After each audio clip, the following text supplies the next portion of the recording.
Good morning, everyone. I want to talk about a lot of the prognosticating that's going on with the astrologers and what went down with the eclipse. And I was sitting here talking with my roommate, and lately we've been talking about the scales in your eyes, not being able to see.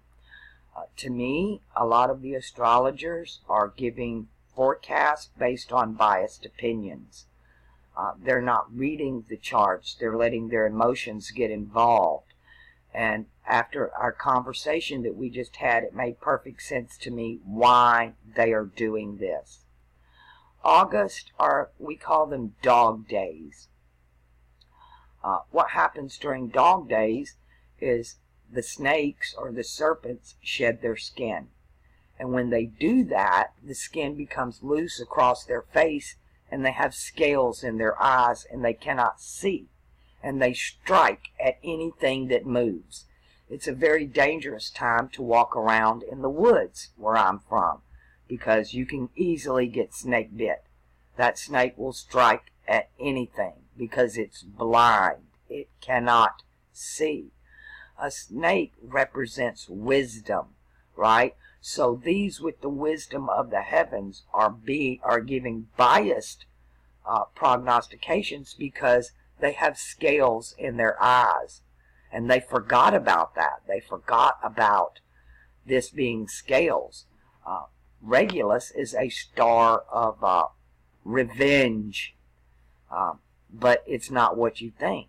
It's those who seek revenge it's going to blow up in their face. That's what that is. And we have Mars just coming out of debilitation, right? It just stepped out of that to where now it can function. And boom, you get all this hurricane that just slammed into the Gulf Coast down there in Galveston and Houston.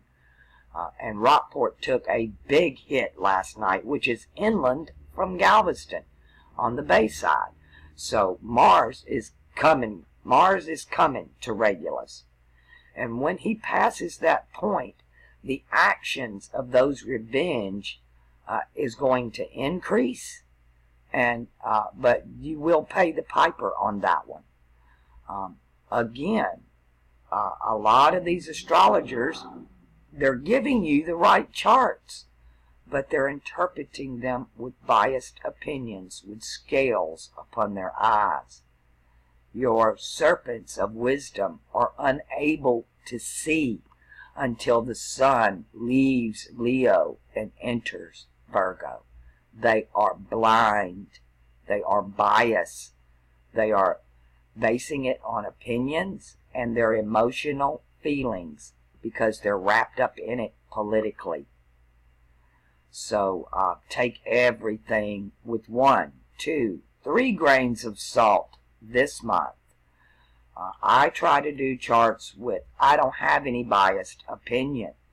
I just want to look at pure chart. What does it say? It says the eclipse, of course, it's a bad time for the powers that be, those in charge. This rules kings and bankers. That's what this rules. And these guys, originally in history, the lion was represented with a serpent.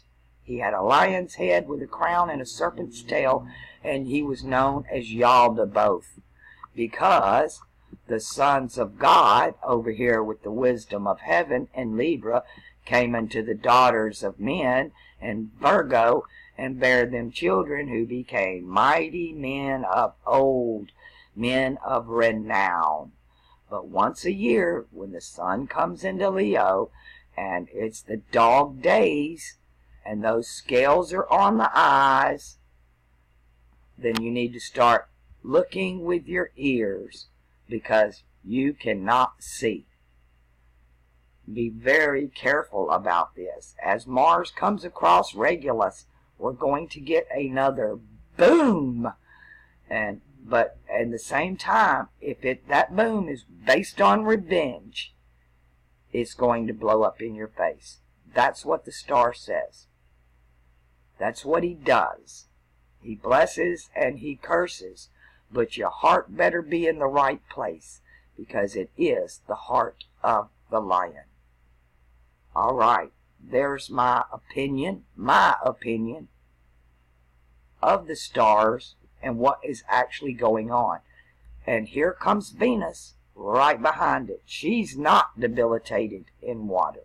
She's not fond of it, but she's not debilitated. And all of this is going on here at the bottom of the cross, directly opposite the man on the cross. When Moses lifted up the pole with the serpent on it, he was lifting up the pole that had the snake on it, that's in Libra. That's the cardinal cross, not the fixed cross. And it was the wisdom of the heavens. This is the serpent on the pole. It's brass. Mercury generally rules this area, but Venus and Mercury rule both of these, both of them. So this is the serpent on the pole that brings healing, right? What is the serpent on the pole? The wisdom of the heavens, and that brings healing. Right now, Thalum is rising at 3 o'clock in the morning. I'm getting up at 2 or 3 o'clock in the morning doing these charts, and they couldn't be better, because there is the great teacher of astrology. We have a special day coming up on September the 1st. I'm going to make a video about it. There is a huge wedding. Everybody is invited. And I'll be giving out that invitation over the weekend. But for now, be careful. Those with wisdom, those serpents, are striking at anything that moves, because they cannot see.